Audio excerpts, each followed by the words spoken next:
notice here, we didn't go near the end of line 1, it doesn't go A flat to D flat, it goes A flat to D. Anybody want to tell why that happens? Okay, well the reason, and I know not a lot of you know this, is because this D is in the key of C minor much more prevalently, much more often, and more scales and more chords and so on than D flat. So to keep this thing sounding like the key of C minor, when you do fourth progressions, to stay in a key center, there's always a place where they'll do a fourth plus a half step, what they call an augmented fourth, and then proceed in force from there. D will still go to G. And we call this a fourth. I'm just thinking alphabetically, D, E, F, G. If the bass line goes down, I don't care about that. I mean, I care, but that doesn't change that it's still moving alphabetically in force. C, F, B flat, E flat, A flat, augmented fourth, D, G, C, F, B flat, and then the last chord is the home chord again. I just went right to it. That's a lot of chords in fourths. If all our music sounded like that, we'd be upset, but we're just isolating one phenomena here. So here we kept the melody going up. That requires you to grab on the right hand special things. If you're holding a pick and you want to do it, it's not a tragedy. I think, yeah. Sure. Go ahead.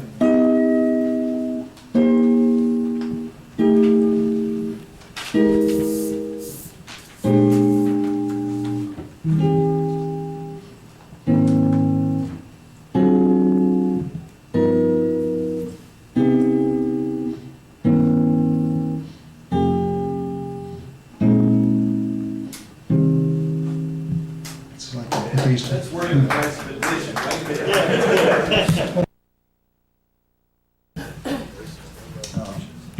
Yeah, let's play the melody on this.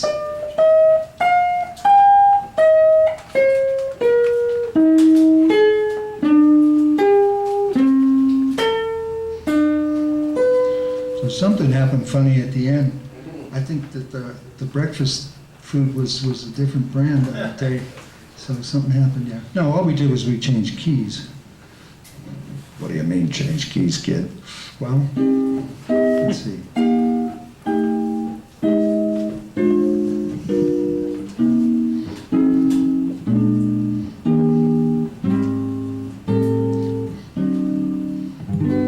Maybe a bigger G major 7 at the end. I like that sound of key change sometimes. Very fresh when I hear it in songs. There are only 11 other key centers than the one you're on, as far as the alphabet goes. And harmonics notwithstanding, if you know what I mean. If not, don't worry about it. So basically 12 keys. So if you wherever you are, you got 11 other roots singing the praises of your existence at that moment. All you got to do is visit. So Ted, again, I hope. slowly. Interrupt. We should take a break whenever you. Okay, let's take the break now. I just looked at my watch. And, Yeah, you're right, John. Thank you very much.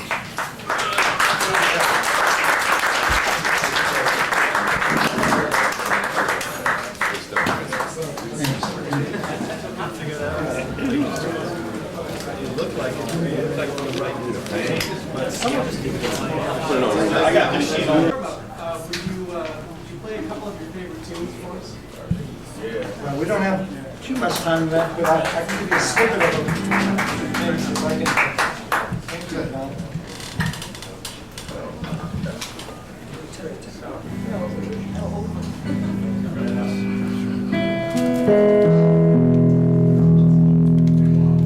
I got these strings out here a long time. They just don't seem to go back.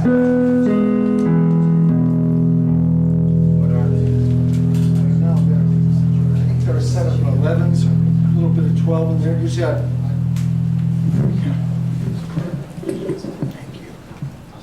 Usually we're running pretty thick strings. Some of my guitars I'm running 14 for the first string. And if I tune down low, gotta do that, 14 or 13. I like to tune down. I'm not tuned down today, but my preference is to tune below pitch.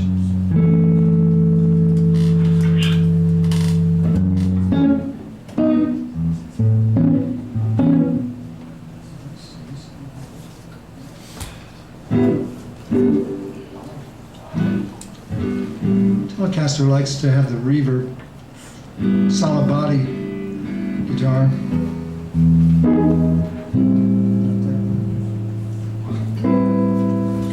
Let's see. I had all these plans, but boy, I sure can eat it up fast with other subjects. I was hoping to talk about all these tunes and how to harmonize them and stuff. We're in no hurry to leave. Yeah, we got all day.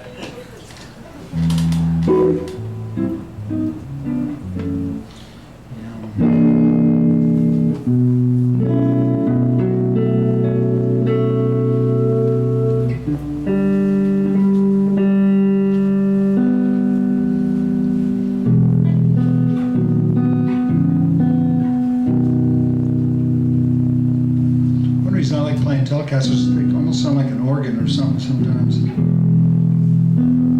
Like the sustain is real good. You know, a lot of ring, my goodness. It has that creamy sound too, with these black-face Fender amps. A little reverb. A lot of reverb, some would say.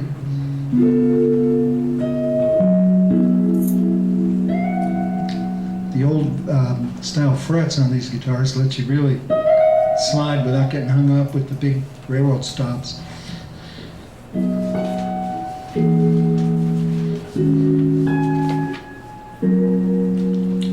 a lot of register, meaning you can get up in the high end on these guitars real well.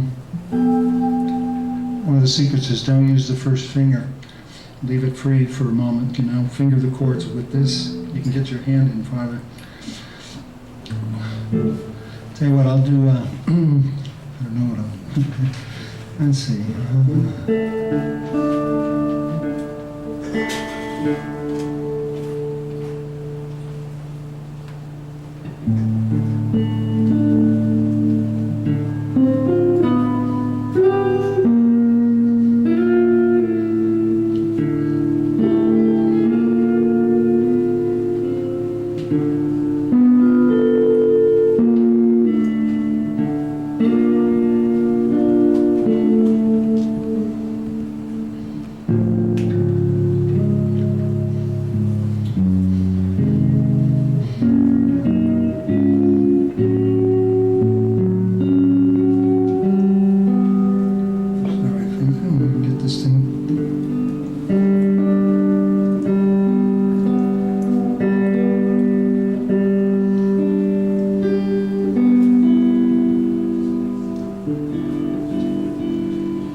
Play a tune that uses a lot of triads, but somehow makes it sound really good.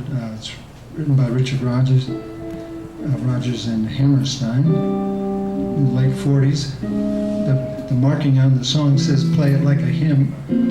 So I don't know if that takes a lot of doing. You just play the tune, it's going to sound like that. So it's called You'll Never Walk Alone.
It's electronic guitar, I guess we could say. You know, it's definitely not acoustic sound, but it's fun for me. I like that ringing sound. Tunes like that, it's almost all major and minor chords. How do you go about memorizing a song like that? Well, that's a whole subject, you know, how to memorize tunes. In a nutshell, what I call road mapping is achieved by knowing your keys, meaning all the notes in the key. That includes all 12 notes, because triads occur on all 12 degrees. We don't just have the, there's a lot more going on there for triads and stuff. So you gotta know your keys. So if you think flat 7 in any key, you gotta know what it is. And then besides the numbers, sometimes distance is easier when you go to memorize. If some of you out there know all this, please forgive me, I won't dwell on it, but I do want to speak about it just a little bit. Let's take a tune that everybody nowadays plays in F, but the original recordings were in either E flat or E or D. I know there's one recording in D flat as well. But everybody plays this Grof mi benimmt in F, you know? So what if you're backing a singer and then she gets up there and says C or B flat? You can't use the same pictures, they're not gonna work. And the bridge is pretty thorny on a tune like this. So you better have a road map unless your ears are phenomenal or you're gonna get lost in the tune.